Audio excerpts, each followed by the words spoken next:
Srinivaspur police ಸ್ಟೇಷನ್ನಲ್ಲಿ ದಿನಾಂಕ 13 ಜುಲೈಗೆ ಒಂದು chain snatching case register ಆಗಿತ್ತು.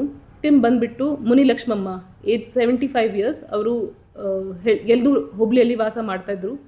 ಸುಮಾರು 12 ಗಂಟೆಗೆ ಯಾರು ಬಂದು ಮನೆಯಲ್ಲಿ ನುಗ್ಗಿ ಜೊತೆಗೆ ಊಟ ಮಾಡಿಕೊಂಡು ಹೋಗುವ ಟೈಮಲ್ಲಿ ಚೈನ್ ಕಿತ್ಕೊಂಡು ಹೋಗಿದ್ದಾರೆ. ನಮ್ಮ ಶ್ರೀನಿವಾಸಪುರ ಟೀಮ್ ತುಂಬ ಚೆನ್ನಾಗಿ ಕೆಲಸ ಮಾಡಿ ಆಲ್ರೆಡಿ ಆರೋಪಿಗೆ ವಶಪಡಿಸ್ತಾರೆ. ಅದರಲ್ಲಿ ಮೇನ್ ಆರೋಪಿ ವಿಕ್ಟಿಮ್ದು ಬೀಗರು ಆಗ್ತಾರೆ. ಸುಶೀಲಮ್ಮ, ಅತ್ತಿಕುಂಟೆ ಗ್ರಾಮಿಂದ. ಅವರು 65 ಇಯರ್ ಓಲ್ಡ್ ಲೇಡಿ. ಮೈನರ್ಗೆ ಹೈರ್ ಮಾಡಿದರು ಫಾರ್ 5000 rupees ಇದು ಎಕ್ಸಿಕ್ಯೂಟ್ ಮಾಡಲಿಕ್ಕೆ. ಆ ಮೈನರ್ಗೆ ಕೂಡ ನಾವು ಹಿಡಿದಿದ್ದೀವಿ. ಇಬ್ಬರಿಗೆ ನಾವು ಹಿಡ್ದು ಅವರಿಗೆ 45 grams ಚೈನ್ ಕೂಡ ರಿಕವರ್ ಆಗಿದೆ ಕೇಸಲ್ಲಿ. ಇವರು ಆಲ್ರೆಡಿ ಮುಂಚಿತವಾಗಿದೆ ಕಾನ್ಸ್ಪಿರಸಿ ಮಾಡಿದರು. ಸುಶೀಲಮ್ಮ ಇವರಿಗೆ 5000 rupees ಪ್ರಾಮಿಸ್ ಮಾಡಿದರು ಮೈನರ್ಗೆ. ಸೊ ಅವರು ಮನೆಗೆ ಹೋಗಿ ಸುಮ್ಮನೆ ಕಿತ್ಕೊಂಡು ಚೈನು ಕೊಟ್ಟಿದ್ರು ಸುಶೀಲಮ್ಮಗೆ. ಅವರಿಗೆ 5000 rupees ಕೊಟ್ಟಿಲ್ಲ. ಅಷ್ಟರೊಳಗೆ ನಾವು ಹಿಡಿದಿದ್ದೀವಿ ಇವರಿಗೆ.